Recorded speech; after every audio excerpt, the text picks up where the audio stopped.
గౌరవనీయులు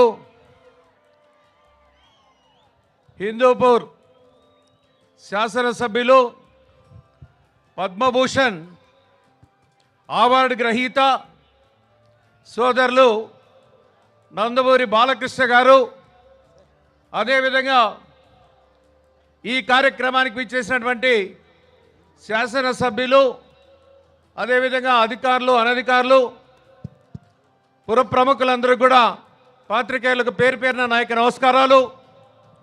చాలా సంతోషం. ఈరోజు మనందరూ కూడా ఒక పండుగ.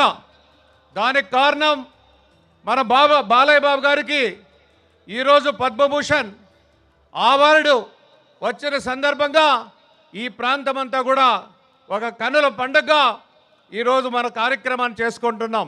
చాలా సంతోషం. మనందరూ కూడా తెలుసు, హిందూపురం అంటేనే తెలుగుదేశం పార్టీ కంచుకోట.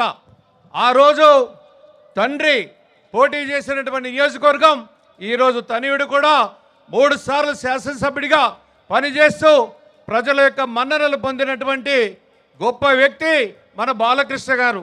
మనందరూ కూడా తెలుసు, ఆ రోజు సినిమా లేక మొట్టమొదటిసారిగా తాతమ్మ కళ 74లో సినీ రంగ ప్రవేశం చేసి ఎన్నో హిట్లు ఇచ్చినటువంటి వ్యక్తి.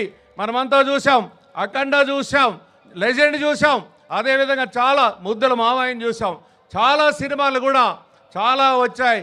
అద్భుతంగా నటించి పేరు ప్రఖ్యాతలు తెచ్చినటువంటి వ్యక్తి మన బాలయ్య బాబు గారు. అదేవిధంగా రంగంలో కూడా మనం చూసినట్లయితే బసవతారకరామ క్యాన్సర్ హాస్పిటల్ కూడా నిర్మించి దానికి ట్రస్ట్ చైర్మన్గా ఎనలేనటువంటి సేవలు చేస్తూ, హిందూపురం కూడా మనం చూసినట్లయితే త్రాగునీటి సమస్య చాలా కఠినంగా ఉన్నటువంటి సందర్భంలో దాహార్తిని తీర్చినటువంటి వ్యక్తి మన బాలయ్య బాబు గారు. ఈరోజు కార్పొరేట్ స్థాయికి అనుగుణంగానే ఈరోజు మన హిందూపురం పట్టణంలో కూడా హాస్పిటల్ కూడా బాగా డెవలప్మెంట్ కూడా చేశారు.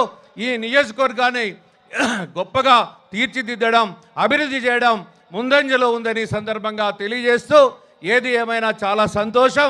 మనకి ఈరోజు పద్మభూషణే కాదు, రేపు పద్మ విభూషణ్ అవార్డు కూడా మన బాలయ్య బాబుకి రావాలి.